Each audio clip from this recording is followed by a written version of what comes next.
खुलुमबाय गोजोन फुंबिलिनि बयनिसिमबो गाहाम हामलायनायखौ जासिहरनाय थाबाय आं सिबि रानी ब्रह्म नोंथांमोनखौ एसबी बड निउज चेनेलाव गासैखौबो बरायबावनाय थाबाय नोंथांमोननि थाखाय आं गोदान मोनसे भिडिअ लानानै फैबावबाय अन्नानै भिडिअखौ जोबजासिम नायलांदो चिरां जिल्ला बिजनीयाव हाग्रानि मैसोनि उदखाराव साथाम सुबुङा जोखोम जानो गोनां जादों मानास माहारियारि हाग्रामानिफ्राय सुबुंफोर थानाय जायगायाव फैनानै उदखार खालामफैदों हाग्रानि मैसोआ चिरां जिल्ला बिजनीनि सिङाव थानाय भारत भुटान सीमायाव हाग्रानि मैसोनि उदखार खुख्लुं फरेस्ट रेन्जनि सिङाव थानाय आबादिपारा दासपारा आरो भावरागुरि बेफोर जायगाफ्राव हाग्रानि मैसोआ उदखार खालामफैदों जायजों साथाम सुबुङा जोखोमबो जानो गोनां जादों आबादिपारानि 50 बोसोर बैसोनि पूर्णिमा राय भावरागुरिनि नाजमल आली 30 बोसोर बैसोनि आरो दासपारानि 55 बोसोर बैसोनि महर आली बिथांमोननि सायाव हाग्रानि मैसोआ गाग्लोबदों जायजों बिथांमोनहा जोखोम जानो गोनां जादों उनाव बिथांमोनखौ फाहामथायनि थाखाय जोहोलाव सोमब्ला बसुमतारी सोरखारि देहा फाहामसालियावबो थिसननो गोनां जादों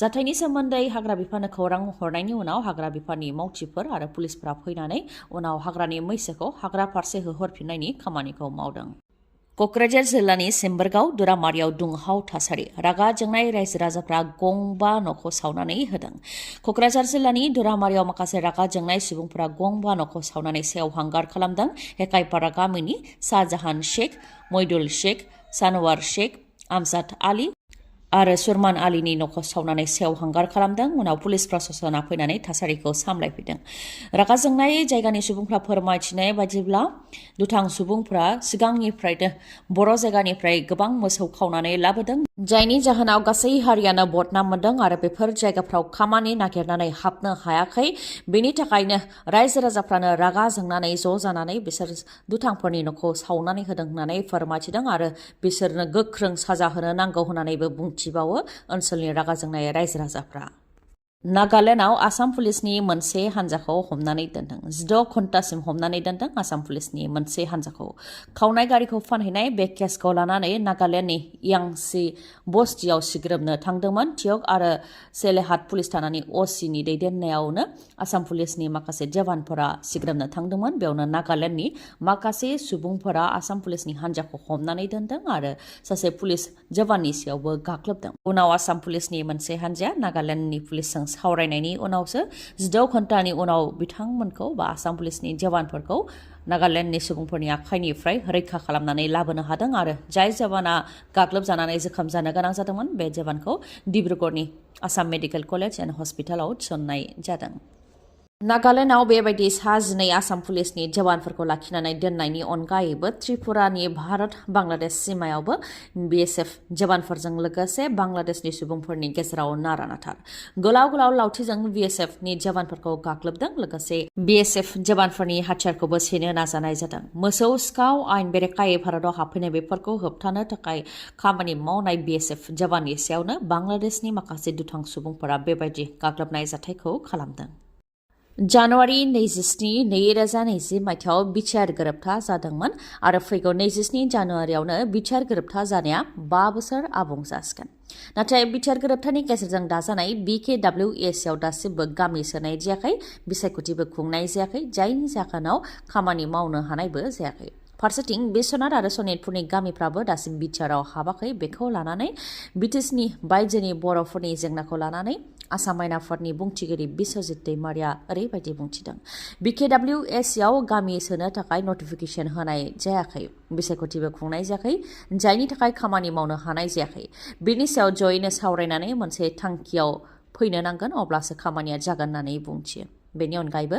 सनितपुर आरो बिश्वनाथखौ सोनायनि सायावबो बिथाङा बुंथिदों दि बड'लेण्डनि सीमाया थि जायाखै बेनिखायनो बिश्वनाथ आरो सनितपुरनि गामिफोरखौ लाफानो हानाय बायदि जायाखै होननानै बुंथियो सोरखारा बेनि सायाव नटिफिकेसन फोसावगोन होननानैबो बुंथियो बिश्वजित दैमारिया लोगोसेनो गवालपारा आरो खोला कामरुपआव 6 शिडुल ओनसोलाव राभा हासंनि जि सोरखार दं बे सोरखार थानायनि थाखायनो बे ओनसोलनि गामिफोरखौ BKWSआव सोनो हानाय नङा बेबायदि खोथा जागासिनो दं बेनिखायनो ज' जानानै मोनसे खोथायाव फैयोब्लासो बेनि सायाव सोरखारा थांखि लागोन नङाब्ला सोरखारा जोंनि सायावनो हगारनानै दोनगोन होननानैबो बुंथियो बिश्वजित दैमारिया बेनिखायनो गासै जेंनाफोरनि सायाव सावरायनानै जयैनो मोनसे थांखियाव फैनो नांगोन अब्लासो खामानिया जागोन होननानै बुंथियो बिश्वजित दैमारिया मोनफ्रोमबो दानाव आइजोफोरनो 2500 रां होनाय जागोन कंग्रेसनि सोरखार फैयोब्ला मोनफ्रोमबो दानाव आइजोफोरनो 2,500 रां होनाय जागोन। बे रादायखौ होदों कंग्रेस दोलोआ।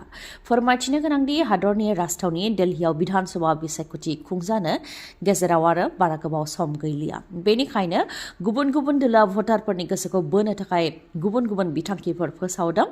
अरविंद केजरीवालनि आम आदमी दोलोआबो बायदि बायदि बिथांखिफोर फोसावदों। थिग बेबायदिनो कंग्रेस दोलोआबो गुबुन गुबुन बिथांखि फोसावदों। बेनि मादाव प्यारी दीदी योजना बिथांखिनि गेजेरजों कंग्रेसआ दिल्लीयाव सोरखार जायोब्ला दानफायाव आइजोफोरनो 2,500 राङै होनो थाखाय रादाय फोसावदों। बे बिथांखिखौ रायजो राजाफोरनो फोरमायनाय हाबाफारियाव कर्नाटकनि deputy chief minister DK Shivakumar बिथाङाबो नुजाथिफैदों आरो बे बिथांखिनि गेजेरजों फोरमायथिदों। कर्नाटकआवबो कंग्रेस सोरखारा गृहलक्ष्मी बिथांखिनि गेजेरजों मोनफ्रोमबो दानावनो आइजोफोरनो 2,000 राङै होगासिनो दङ आरो पाब्लिक बासफोराव बेसेन नाङै सिबिथाय होदों। बिथाङा फोरमायथिबावदों दि कर्नाटकआव 1,20,20,000 आइजोफोरनो दानफायाव 2,000 राङै होगासिनो दङ आरो 4 कौटि सुबुंफोरनो 10 केजियै दानफायाव माइरं होगासिनो दङ आरो बेबायदिनो कंग्रेस दोलोआ कर्नाटक, तेलेंगाना, हिमाचल, झारखन्ड बायदि रायजोफोराव गावसोरनि खोथा होनायखौ लाखिदों होननानै फोरमायथिदों। दिल्लीयावबो जुदि कंग्रेसनि सोरखार फैयोब्ला कंग्रेसआ रादाय होनायफोरखौ लाखिगोन होननानै बुंथियो बिथांमोनहा। दुलाराय बर' फरायसा आफादनि बानजायनायाव मैयानि सानाव आसामनि दाब दाब जायगायाव धर्ना होनाय हाबाफारि बानजायदों।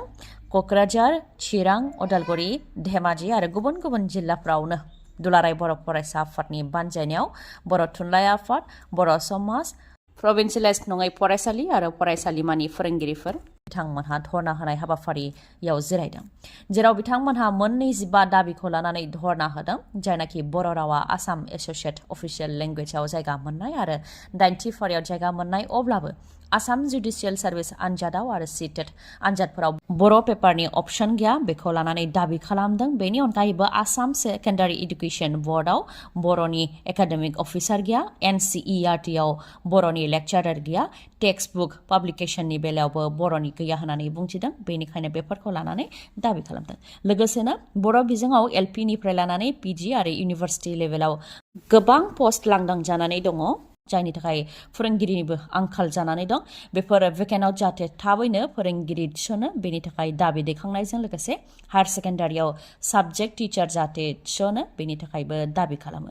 जायनाखि हाइ स्कुलफोरखौ NEP मडेलनि गेजेरजों आपग्रेड खालामनानै हायार सेकेन्डारि खालामनाय जादों। नाथाय बेफोराव साबजेक्ट टिचार गैया। बेनिखायनो बेयाव साबजेक्ट टिचार थिसननो नांगौ होननानैबो दाबि खालामो। लोगोसेनो बिटिआर गोरोबथानि 6.3 दफानि गेजेरजों जायनाखि भेन्सार फरायसालिफोरखौ सोरखारि खालामनायनि खोथा दं, नाथाय जायाखै आरो भेन्सार फरायसालि जानायनि थाखायनो गुण उत्सबनिफ्राय थालांनो गोनां जादों आरो जि इडुकेसन मेटेरियेल बेफ्रावबो थालांनो गोनां जादों होननानै बुंथियो आरो बेबायदि खालामनायजों राइट टु इडुकेसनखौ सिफायनाय जादों होननानैबो बुंथियो बिथांमोनहा।